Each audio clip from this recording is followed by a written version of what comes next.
I think most of us know what the heart does in our body. It pumps the blood, and in particular, it takes in the blood from the rest of the body, and it's blue over here or in this diagram because that blood does not carry oxygen. And it pumps that blood to the lungs where that blood gets oxygenated. It gets oxygen, and then it comes back from the lungs, and then they depict it as red blood now that it has oxygen in it. And then that oxygenated blood is then pumped to the rest of the body.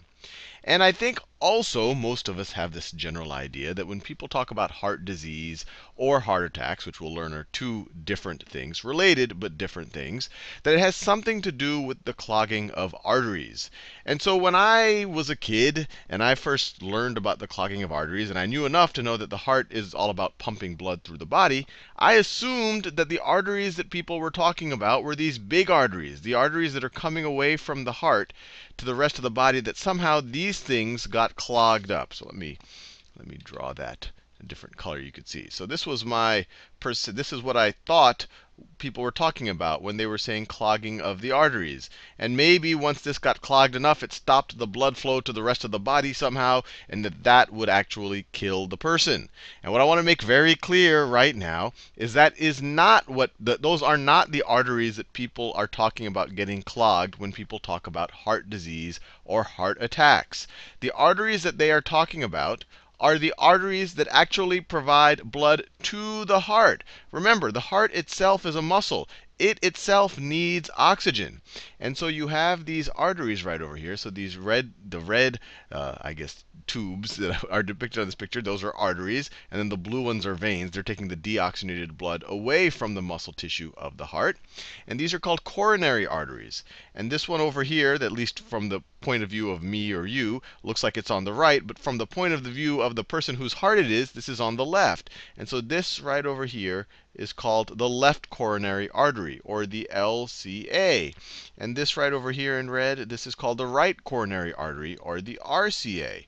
And so when people talk about arteries getting blocked or arteries getting clogged, they're talking about the coronary arteries. They're talking about the things that supply the blood to the heart.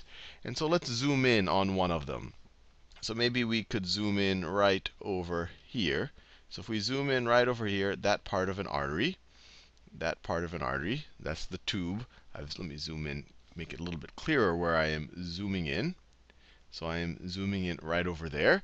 So over time, and I'm not going to go into the details of how this happens, that's maybe a subject for another video, you can have these plaques build up along the walls of the artery. So if you zoom in over time, if the person doesn't have the right diet, or maybe they just have a predisposition to it, you can have these things called plaques form on the walls of the arteries.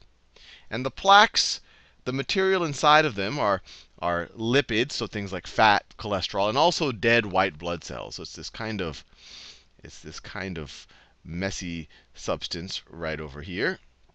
And this is what we call a plaque.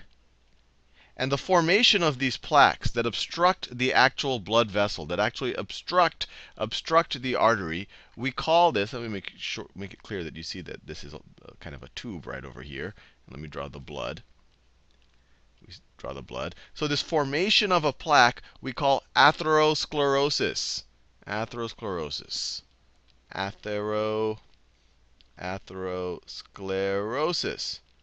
Atherosclerosis. And so you can imagine if you have these things build up, it's narrowing the actual vessel that's supplying blood to the rest, to downstream, to that downstream from that obstruction. So it would be disrupting the blood flow downstream. So it would be disrupting the blood flow right over there.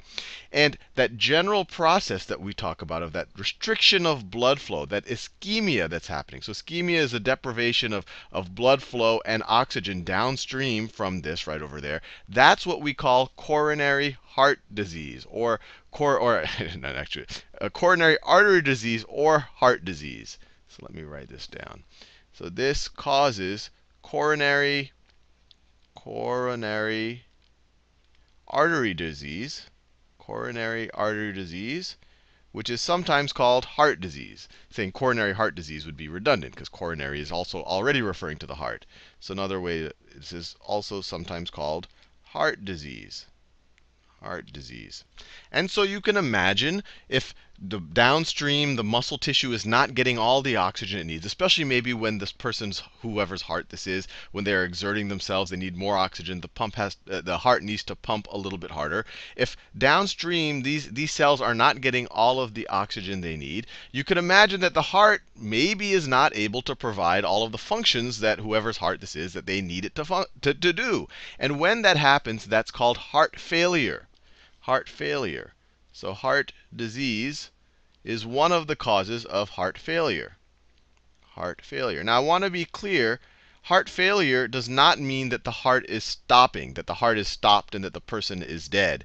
It literally just means that the heart is failing to do what it should be doing. It's failing to provide the needs of that person. So it's not pumping hard enough, or it's not pumping well enough to provide, I guess, adequate function for that person. The other symptom that actually might occur when someone has coronary artery disease, where they have this obstruction, where you have this ischemia, this deprivation of oxygen downstream from this obstruction, is that they might experience this kind of strangling chest pain. And that's called angina pectoris. Sometimes angina. Very few people say the pectoris part. You'll sometimes hear people say, oh, he has angina. So that could also lead to angina pectoris, which is really chest pain. And angina literally comes from meaning kind of the strangling feeling, and then the pectoris is in the chest. So it's literally a strangling feeling in a chest, and this is a symptom of heart disease. Now, this is already not a situation you want to go get into, because already your body is not able to function as well as it maybe could be, as well as it could. But sometimes, so what I've just described here is a plaque, but some plaques are actually unstable. So this plaque could just grow and grow and grow, and it would make probably the heart disease worse and worse, and the heart failure worse, and the angina pectoris worse. But if this plaque is unstable, it can actually rupture. So you can imagine all this blood flow as this plaque grows. The blood flow becomes a little turbulent around it. The blood flow becomes turbulent around this plaque. I'm drawing the blood kind of, because it has to go really fast through this narrow section, and then it comes out turbulent on the other side. It could create all of these frictions and all the rest. And at some point, you could imagine that this plaque is unstable, and it could actually rupture. So let me draw a ruptured plaque over here. So let me try to draw the same one, but I'm going to draw it ruptured. So now this plaque has ruptured. It got so big, and maybe the turbulent blood flow helped stimulate this and whatever else, but for whatever reason, it ruptures. So it ruptures. And when it ruptures, now all of a sudden, and I'm doing a simplification of the process right over here.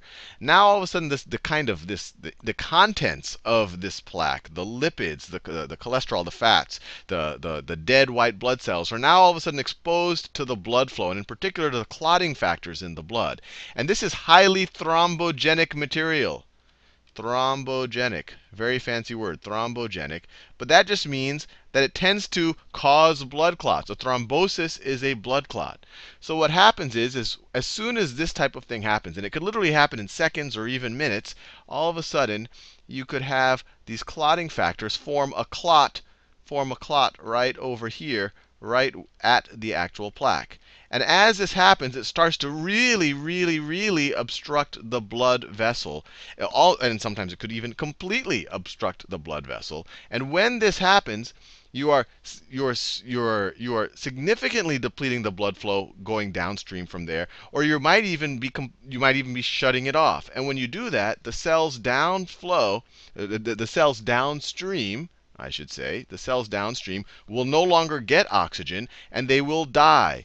And this right over here is called an infarction.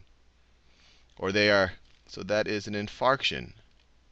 Infarction. An infarct is actually dead heart tissue. And so you can imagine once heart tissue begins to die, so then when the heart tissue begins to die, this is even worse than what we were describing with coronary artery disease. Now, not only were they, with coronary artery disease, they're just not getting enough oxygen. Now they're actually dead. They're turning into dead tissue. And this process of completely or almost completely or completely depriving cells of oxygen so that they die, this is a heart attack. This right over here. So let me completely obstruct this artery to make the point clear. this right over here is a heart attack. This is the primary cause of a heart attack. It's less likely, but sometimes a plaque could also go downstream and kind of form a thromboembolism. So it would be a clot. It would be this thrombogenic material that clots around it, and then it would actually go and block an artery further downstream and be an embolism. And so that could also block the artery and cause tissue to die. But the main cause is just this intense clotting that can occur pretty quickly and completely obstruct the artery. Now there's one last word I want to touch on because it sometimes is mixed in with all of these other words, and that is cardiac arrest. And that's because sometimes they're used in the same context, and these things can lead, one thing can lead to another, but cardiac arrest, a heart attack is not cardiac arrest. Cardiac arrest is the actual dying of the heart. What I've just described in a heart attack, people can have a heart attack and they will have some part of their muscle tissue die, some part infarct, and that's why they call it a myocardial infarction. Myocardium is the tissue of the heart, is the muscle of the heart, and it is dying. So they call it, sometimes a heart attack is called a myocardial infarction.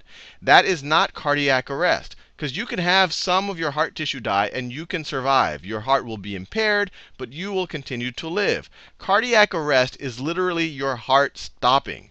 And this would obviously cause someone to die. So cardiac arrest is literally your heart stopping. So if you have a bad enough heart attack, if you have enough of your tissue get starved of oxygen so that it dies, so that it becomes infarction occurs, then it could lead to cardiac arrest. But it always won't lead to cardiac arrest. And frankly, a heart attack is not the only thing that can cause cardiac arrest. And I also want to differentiate cardiac arrest from heart failure, because they sound the same. Sounds like the heart is failing. But cardiac arrest is the heart stopping. Heart failure is essentially just saying that the heart cannot provide all of the needs for the body.